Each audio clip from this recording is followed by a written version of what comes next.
मैदानावरील छत्रपती शिवाजी महाराजांच्या पुतळ्याला वंदन करून आणि हाकेच्या अंतरावर असणाऱ्या भारतीय घटनेचे शिल्पकार डॉक्टर आंबेडकर यांच्या चैत्यभूमीच्या स्मारकाचं स्मरण करून आणि तिथून पुढं श्री सिद्धिविनायकाला नमन करून मी आपल्या सर्वांचे या शिवशक्ती सभेचं स्वागत करतो आणि या निमित्ताने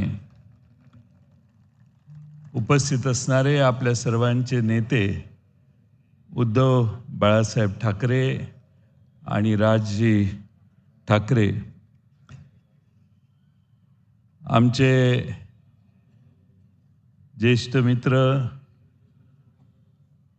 संजय राऊत साहेब, आणि मगाशी उद्धवजी आपण थोडे उशीर आला, पण एक अतिशय उत्तम भाषण मी आजपर्यंत कधी ऐकलं नव्हतं. एवढं सुंदर भाषण आदित्यजींचं मी आज ऐकलं.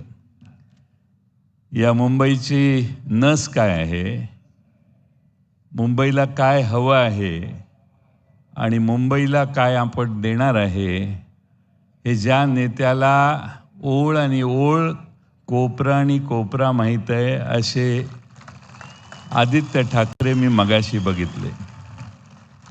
उद्धवजी, महाराष्ट्राची जबाबदारी तुमच्यावर आहे, पण आता मुंबईची जबाबदारी आदित्यंच्यावर सोडून आपण मोकळे व्हायला हरकत नाही. एवढी आदित्य ठाकरेंच्या मध्ये या मुंबईचा प्रश्न सोडवण्याची जिद्द आज निर्माण झालेली आहे. मुंबईत स्वर्गीय आदरणीय बाळासाहेब ठाकरे साहेबांनी शब्द दिला आणि त्या शब्दामुळं ही मुंबई मराठी माणसांची आहे, मराठी वासियांची आहे, ही भावना पूर्ण देशभर पसरली. त्याचं एकमेव कारण स्वर्गीय बाळासाहेब ठाकरे. ते होते म्हणून या मुंबईमध्ये मराठी माणूस स्वाभिमानानं ठामपणानं उभा राहिला. हे आजही महाराष्ट्रात कुणीही विसरता कामा नये. खरं म्हणजे मागचं पोस्टर बघून मला मनापासून आनंद होतोय. त्या दोघांनी बघितलं की नाही मला माहीत नाही, पण हे मागचं पोस्टर बघून मला आनंद होतोय की भावकी एक झाली. मी कालपासून मुंबईतल्या अनेक प्रभागामध्ये फिरलो. लोकांना प्रचंड आनंद आणि उत्साह आहे की उद्धवजी आणि राजजी एकत्रित आले. याचा मुंबईकरांना एवढा आनंद यापूर्वी कधी झालेला नसेल. एवढा मोठा आनंद, प्रचंड आनंद या दोघांना एकत्रित बघण्यास आज मुंबईकरांना झालेला आहे. आज इथं सगळं शिवतीर्थ भरलेलं आहे, पण महाराष्ट्रातल्या कानाकोपऱ्यातला माणूस टेलिव्हिजनवर बघतोय की हे दोन भाऊ एकत्रित आले, त्याचा मुंबईत आणि महाराष्ट्राच्या राजकारणावर काय परिणाम होणार. आणि म्हणून तुम्ही दोघं आलात, एकत्रित आलात, याचं पहिल्यांदा शरद पवार साहेबांच्या वतीनं मी आपल्या दोघांचं मनपूर्वक अभिनंदन करतो. आज खरं म्हणजे पवार साहेबच येणार होते, पण त्यांना जमलं नाही. त्यांनी मला यायला सांगितलं. खरं म्हणजे इथं बोलत असताना नेहमी हिंदू हृदय सम्राट बाळासाहेब ठाकरेंचं भाषण आम्ही टेलिव्हिजनवर बघायचो. तेच मैदान आहे, तीच शिवसेना आहे, मात्र शत्रू वेगळा आहे. काही गद्दार आहेत तर काही दिल्लीतील सत्तेचे गुलाम आहेत. आणि मला खात्री आहे की मुंबईकर या सगळ्यांना खड्यासारखं बाजूला ठेवल्याशिवाय राहणार नाही. खरं म्हणजे फार वर्षापूर्वी 19 जून 1966 याच शिवतीर्थावर शिवसेनेची स्थापना झाली त्यावेळी इथल्या एका कट्ट्यावर माझे नेते आदरणीय शरद पवार साहेब यांनी त्यांची पहिली सभा कट्ट्यावर बसून भाषण त्यांचं ऐकलेलं होतं. दोघांचे संबंध अतिशय जिव्हाळ्याचे कायमचे राहिले. वेगवेगळ्या पक्षात जरी असले तरी मुंबईकरांच्या हितासाठी, मराठी माणसाच्या हितासाठी बाळासाहेब ठाकरे साहेबांचं नेतृत्व आवश्यक आहे, ही भावना महाराष्ट्रामध्ये पवार साहेबांनी कायम बाळगली. हे या ठिकाणी मुद्दामून नम्रपणाने मी नमूद करेन.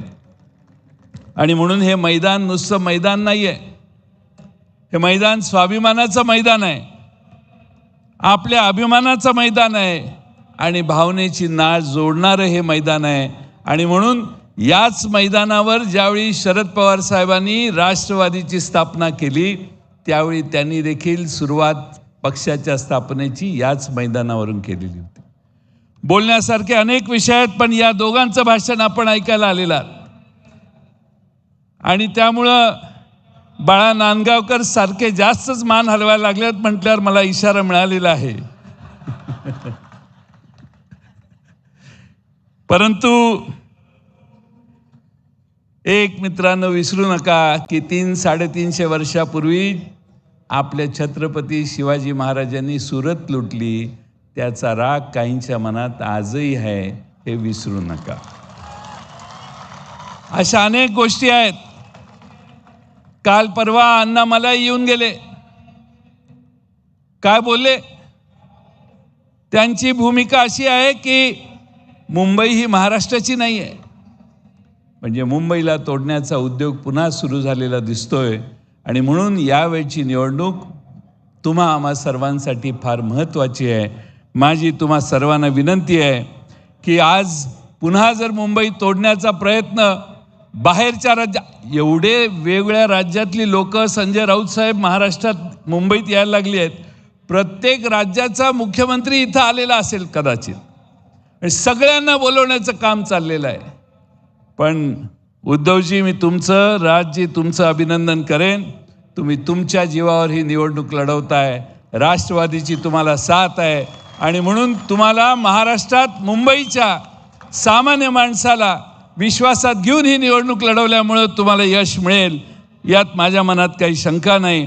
मी जास्त वेळ न बोलता एवढीच विनंती आपणा सर्वांना करेन की आज आपले अनेक प्रश्न आहेत, सगळ्या मुद्द्यांचा परामर्श मगाशी आदित्यजींनी घेतलेला आहे. पण जेव्हा मुंबईतल्या माणसाला मुंबईचं घर नाकारलं, या भूमिपुत्राला घर नाकारलं तर ठाकरेंची आठवण येते. कंपनीत एखाद्या मुंबईकराला भूमिपुत्राला नाकारली प्रवेश किंवा नोकरी तर ठाकरेंची आठवण येते. मालकाने गैरवर्तन केलं मुंबईकरांच्याशी तर त्यांना ठाकरेंची आठवण येते. आणि मग मुंबई महानगरपालिकेसाठी देखील ठाकरेंची आठवण येते. मी जाता जाता 4-6 प्रश्न विचारतो, मला हो किंवा नाही याचं उत्तर द्या. शेतकऱ्यांची कर्जमाफी झाली का हो? लाडक्या बहिणीचे 1500चे 2100 रुपये झाले का हो? कंत्राटदारांची थकीत बिलं मिळाली का हो? शेतकऱ्यांसाठी भावांतर योजना आणली का हो? मुंबईसाठी ठोस काय केलं हो? मग आता मुंबईकर यांना मतदान करणार का? माझं काम झालेलं आहे. मुंबईचा महापौर ठाकरे बंधू ठरवतील हा विश्वास मी व्यक्त करतो आणि आपल्या सगळ्यांची रजा घेतो. धन्यवाद. धन्यवाद पाटील साहेब. आणि यानंतर